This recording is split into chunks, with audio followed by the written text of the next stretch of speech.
Bonjour les amis, me voilà de retour avec des nouveautés. Ici, nous allons vous présenter l'Anycubic Cobra 3 Max et son Ace Pro. C'est vraiment un petit bijou de technologie pour tous ceux qui veulent de la grande impression 3D, faire des monstrueuses créations en imprimante 3D. Cette machine m'a été livrée par Kickbewing. Je ne suis pas rémunéré, mais j'ai un lien affilié qui permet de m'aider à améliorer ma chaîne YouTube ainsi que mes présentations de vidéos. Donc, je vous demande de vous abonner, je vous demande de liker, de partager et surtout, le plus important, mettre un commentaire, les amis. Et n'oubliez pas, abonnez-vous et cliquez sur la petite cloche, comme ça, vous aurez toutes les nouveautés. Aujourd'hui, on va vous expliquer comment fonctionne cette machine, les étapes à suivre, mais avant ça, on vous met une petite intro et comment la monter, les amis. Sur le site de Anycubic, je vais mettre le lien que je vais partager en dessous dans la description, ainsi que le lien de mon sponsor Kickbewing, pour vous rediriger vers le montage directement en tuto qui est fourni par Anycubic. On se retrouve tout de suite après pour plus d'explications.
Donc, on a vu en accéléré dans le tuto de chez Anycubic, où je mets le lien dans la description, comme je vous ai dit, pour pouvoir regarder exactement comment la monter sans difficulté et vraiment très facile.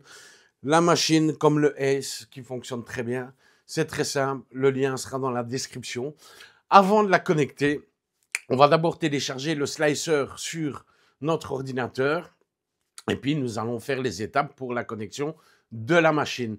Ainsi que je vais vous rappeler les étapes de base quand vous avez une nouvelle machine. Ce n'est pas parce qu'elle est presque plug and play qu'il ne faut pas faire certaines étapes.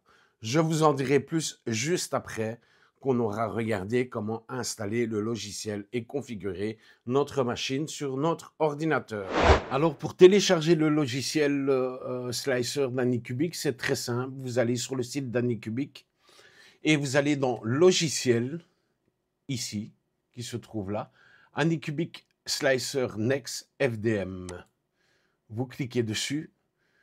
Si vous avez un Mac, vous cliquez sur le Mac. Si vous avez un Windows ou un Linux, vous cliquez sur l'ordinateur de choix que vous utilisez. Moi, j'utilise un Windows. Donc, vous cliquez sur télécharger. Il se mettra dans votre fichier de téléchargement. Une fois que vous l'avez téléchargé, il n'y a rien de plus compliqué que ça. C'est l'installer. Nous allons voir ensemble comment faire pour l'installer. Donc, vous allez rechercher votre fichier, Anycubic Next Slicer. Vous faites Welcome AnyCubic Select, vous faites Next. Vous acceptez les conditions. Voilà. Installer. Et il installe tout ce qu'il doit installer. Ça prend un certain temps. Mais ça vous permet d'avoir votre slicer. Vous cliquez sur Finish et votre slicer va s'ouvrir. Une fois que votre slicer est ouvert, moi j'ai déjà utilisé mon slicer, donc nous allons configurer la machine. Avant toute chose, avant de configurer la machine, nous allons voir sur l'écran, vous voyez ici, moi elle est configurée. On va d'abord la configurer et faire les étapes nécessaires sur l'écran de la machine. Une fois que vous avez installé votre slicer sur votre ordinateur, on va configurer la machine en elle-même. Donc ici, vous allumez votre machine. Une fois que votre machine est allumée, vous avez les différentes langues. Vous choisissez votre langue. Moi, c'est le français. Je fais suivant. C'est mondial. On ne va pas choisir la Chine parce que nous ne sommes pas en Chine. Nous sommes en Europe. Faites OK. Il va rechercher votre Wi-Fi. Voilà mon Wi-Fi. Je vais me connecter en Wi-Fi. Je vais bien sûr entrer mon code. On va continuer juste après. Voilà, j'ai rentré mon code Wi-Fi.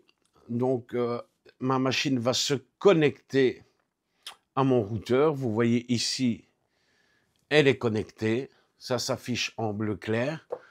On revient en arrière. Ici, vous allez créer votre compte et scanner le QR code pour installer l'application connexion sur votre GSM. Moi, c'est déjà fait. Donc voilà, étape 1.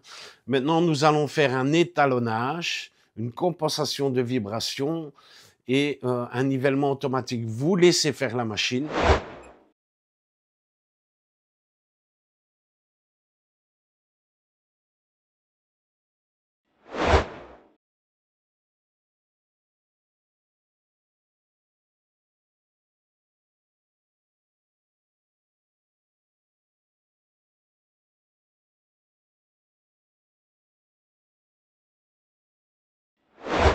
Une fois que vous avez fait les étapes nécessaires pour calibrer votre machine automatiquement, vous voyez, on vous demande de terminer. Vous appuyez sur terminer et votre imprimante est prête à être utilisée. On va regarder un petit peu ce qu'il y a dans le menu. Ici, vous avez votre ACE qui est connecté. Ici, vous avez les différents filaments, le refroidissement, la température, les paramètres. Ici, on va regarder informations sur l'appareil, c'est le plus important. Voir si notre ACE Pro est en mise à jour et firmware sont corrects. Apparemment, oui. Et vous pouvez également vérifier si votre machine est aussi mise à jour. Moi, j'ai les dernières versions. Apparemment, tout est bon. Et cette magnifique machine, comme je vous ai expliqué, de grand volume, comme je vous ai dit, est de 420 par 420 sur 500 de haut. Donc, c'est quand même un volume assez généreux et assez grand pour faire des big pièces, comme je dis. Alors, tant que nous y sommes, nous allons configurer directement notre ACE Pro. Vous cliquez sur la première bobine, vous mettez ensuite sur le petit crayon. Moi, j'ai du PLA gris. Donc, on va mettre le PLA gris. On fait OK. Sauvegarder. En deuxième, j'ai du PLA noir. Voilà, PLA noir. OK, sauvegarder. En troisième, je n'ai rien. En quatrième, j'ai du PETG. PETG, OK, de couleur vert. Dedans, OK. Sauvegarder. Et alors ici, vous avez le séchage de filament. Quand vous mettez des bobines, je vous conseille d'au moins faire un séchage de filament pour enlever toute l'humidité de vos bobines et vous pouvez le configurer. Séchage de filament, vous cliquez dessus. PLA, PETG. Bon, moi j'ai déjà fait le PLA, j'ai déjà fait le PETG, mais on va remettre le PLA malgré qu'il y a du PETG dedans. Ça ne va pas changer grand-chose. Et voilà, votre Ace Pro est en train de sécher vos bobines.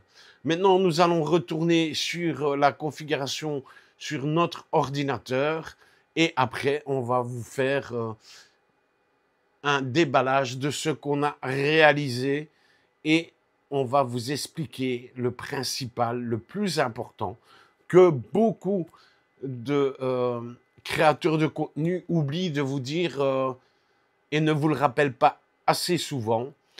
On va vous expliquer comment régler votre filament correctement, que ce soit le PLA, le PETG, comme moi j'ai ces deux-là, car dans le logiciel, il y a des options de calibration que je conseille à faire à tout le monde avant d'imprimer. Vous allez dans Imprimante, vous rajoutez cette imprimante, vous faites configurer. Voilà, moi, elle est déjà configurée. Maintenant, je vais venir au principal de ce que je vous ai parlé au début de la vidéo. Il y a des paramètres qui sont pour les filaments anicubiques qui sont déjà prédéfinis, ainsi que les PETG génériques et ajouter et ou supprimer des filaments. Ce que vous allez faire, moi, ce que je fais, ici, j'ai utilisé du filament Sunnu parce que c'est une marque que j'apprécie et que je travaille régulièrement avec. Donc, j'ai configuré du filament Sunnu. Mais avant de configurer du filament de Sunnu, vous pouvez utiliser toutes les marques que vous avez une préférence avec. Maintenant, la configuration des filaments Anycubic est très bonne. Vous pouvez commander du filament chez Anycubic et travailler directement avec leurs paramètres. Mais quand on est un petit peu plus avancé dans l'impression 3D, nous avons toujours un filament de prédilection, comme on dit. Donc moi, comme ce filament n'était pas encodé dans la pré-programmation, j'ai décidé de faire mon filament moi-même et mes paramètres.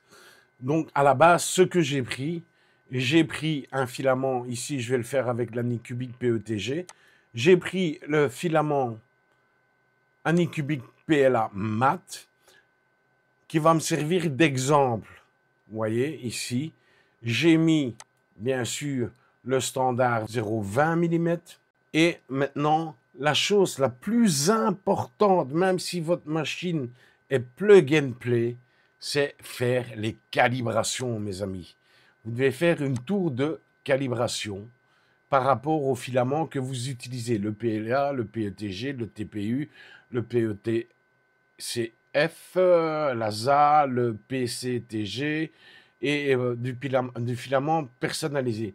Vous faites toujours une tour de calibration pour voir comment votre filament se comporte et à quelle température vous devez l'utiliser. C'est très simple. Vous faites ceci. Vous imprimez votre tour.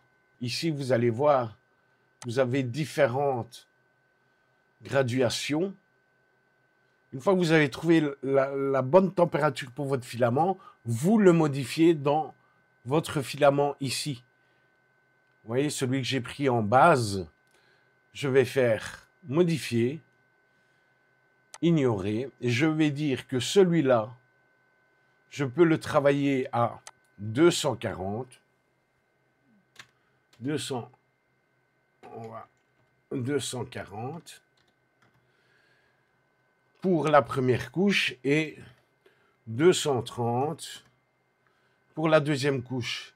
Alors, ce que je vais faire, voyez ici, on a le PLA, Anycubic PLA pour la Cobra 3. Ce que je vais faire, je vais enregistrer, mais je vais modifier le nom. Je vais mettre Sunlu Mat. Vous faites OK. Et vous voyez, il s'est mis à hauteur du 3e verre. Et là, vous allez pouvoir régler tous vos paramètres.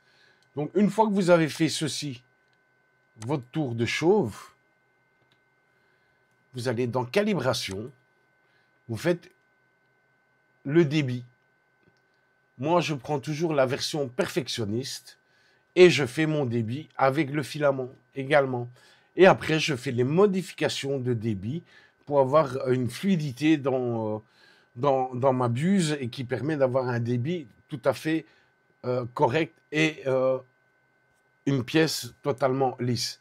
Une fois que ceci est fait, vous faites la même chose avec le Pressure Advance. Voilà. Ignorez parce que bon, moi j'ai... Et là, vous calculez votre Pressure Advance. Vous imprimez cette pièce. Et vous faites tous les tests de calibration. Après, vous pouvez faire les tests de rétractation. Toujours à faire aussi. Il y a de plus en plus de personnes qui oublient de faire ça, mais chaque filament a des paramètres bien spécifiques à eux que vous devez absolument établir par vous-même parce que chaque machine est différente. Même si vous prenez la même marque, la même grandeur et des filaments différents, chaque filament a ses caractéristiques propres à lui. Alors ici, on a également ignoré pour notre test de jonction, pour ne pas avoir trop de jeu. Et là, vous réglez tout dans vos paramètres qui se trouvent ici.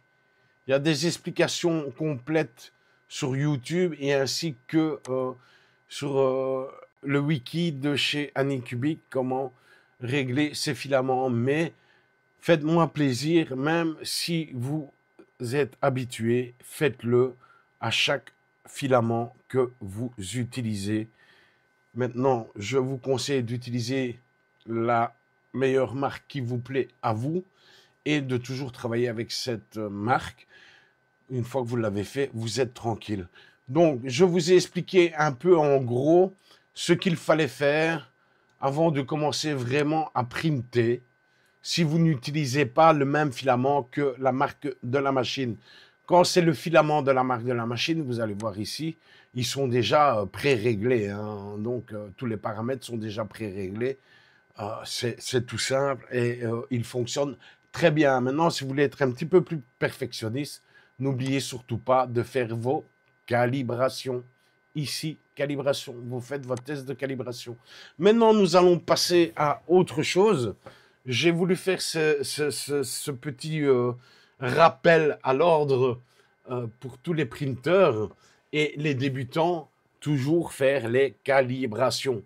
De plus en plus de créateurs de contenu oublient de vous le signaler parce que c'est pas parce que vous utilisez un filament que la calibration est bonne pour un autre filament. Voilà, maintenant nous allons passer aux choses sérieuses. On va passer en gros sur ce que j'ai imprimé et mon compte rendu de la machine qui me plaît énormément. Moi qui voulais une machine grand format pour imprimer des grandes pièces pour ma passion et pour mon hobby du cosplay, ben là, je suis complètement servi pour un prix tout à fait raisonnable et une machine qui est tout à fait efficace pour son prix.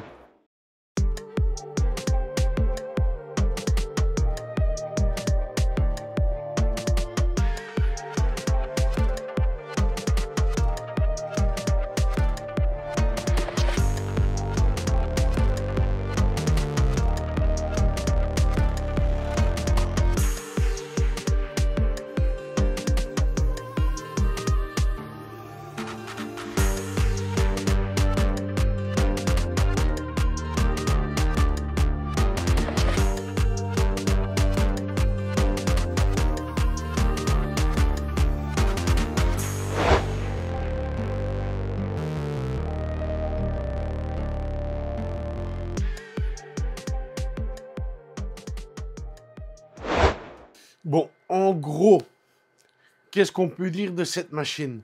Avant d'en discuter, on va vous montrer quand même ce qu'on a imprimé. Le Ace Pro fonctionne très bien. Maintenant, comme vous le savez tous, la consommation de filaments quand on fait du multicouleur reste quand même assez énorme. Voilà tout ce que j'ai utilisé de PETG, parce que j'ai imprimé en PETG en premier. Après avoir fait mes calibrations, comme je vous ai expliqué, j'ai imprimé une petite basket Nike qui est super bien imprimée. Aucun défaut. Franchement, elle est top de chez top. La qualité est là. Le PETG de chez Anycubic est très bon. Ça, c'est la première chose.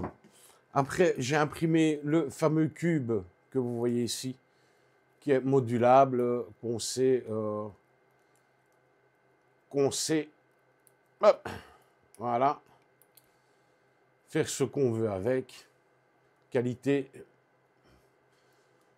très propre, avec les paramètres d'origine du PETG. Voilà.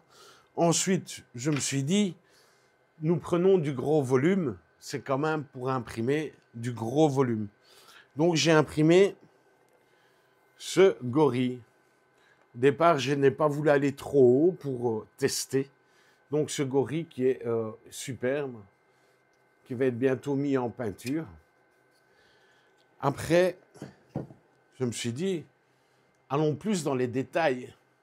J'ai imprimé cette figurine d'Iron Hill en 2 couleurs.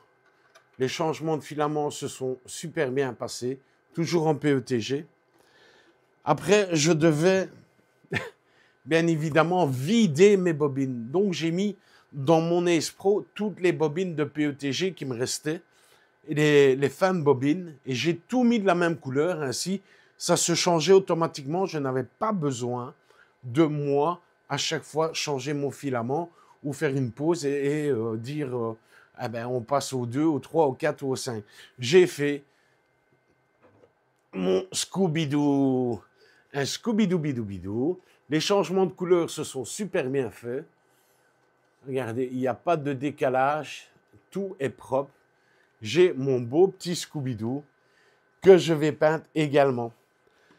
Et ensuite, je me suis dit, je vais essayer avec le PLA de chez Sunlu, comme je vous ai montré un peu comment calibrer vos filaments. Donc, j'ai imprimé cette jolie bombe de couleurs que je vais peindre aussi à l'aérographe. J'ai imprimé un bac à déchets, un bac à crotte à caca. J'ai également imprimé un support pour la webcam, parce que j'ai commandé une webcam. J'ai imprimé aussi un deuxième support pour les crottes à caca et un bac à crottes à caca, deuxième version. Ensuite, ma soeur m'a demandé de lui faire des supports pour mettre ses bracelets. Donc, j'ai trouvé un fichier qui est vraiment sympathique. Vous pouvez mettre plusieurs bracelets, comme ceci, plusieurs étages en PETG. Le résultat est très propre. J'ai également imprimé ces tonneaux, comme vous allez les voir ici. Un résultat plus que satisfaisant. Et comme j'ai, bien sûr, reçu la toute nouvelle Xtool F2 Ultra, je me suis dit, je vais faire un support pour l'écran. J'ai imprimé un support pour l'écran pour la Xtool F2 Ultra que vous verrez prochainement si, bien sûr, vous vous abonnez à ma chaîne, si vous cliquez sur la petite cloche, si vous mettez un commentaire, ça fait augmenter mes statistiques et en même temps référencer ma vidéo et ce qui permet à soutenir ma chaîne. N'oubliez pas de poser vos questions, une petite cloche, un petit pouce, s'abonner, partager un max et un commentaire. Et ensuite, je me suis dit, je vais imprimer des gabarits. Donc, j'ai revidé le reste de mes bobines et j'ai fait des gabarits pour mes gravures laser pour la Xtool Ultra F2. Donc, Cette machine m'a vraiment épaté pour son prix, sa qualité. J'ai juste un petit reproche à faire, c'est pour leur écran. Leur écran tactile fonctionne très bien, mais il y a toujours un... On voit que c'est pas vraiment la super grosse qualité pour l'écran. Il y a toujours un effet de relief, genre, vous voyez, couleur essence de temps en temps qui se met quand on appuie dessus, mais qui fonctionne très très très bien. C'est le seul reproche que j'ai à leur faire et que l'écran n'est pas amovible. Sinon, dans l'ensemble, la machine fonctionne bien. Elle est renforcée par rapport à sa grandeur, justement pour qu'il y ait moins de vibrations possibles. Le Ace Pro fonctionne très très très bien. Je remercie Geekbewin de m'avoir envoyé cette machine à tester, qui est mon partenaire officiel. Je mettrai les liens dans la description. Et également, je remercie Anycubic d'avoir sorti une machine si peu chère pour du grand volume. Donc, n'oubliez pas de vous abonner pour suivre ma chaîne et les nouveautés. La prochaine vidéo, ça sera la LX2 de chez Laserpecker. Et ensuite, on fera la vidéo pour la Xtool F2 Ultra. A plus les amis. Ciao, ciao.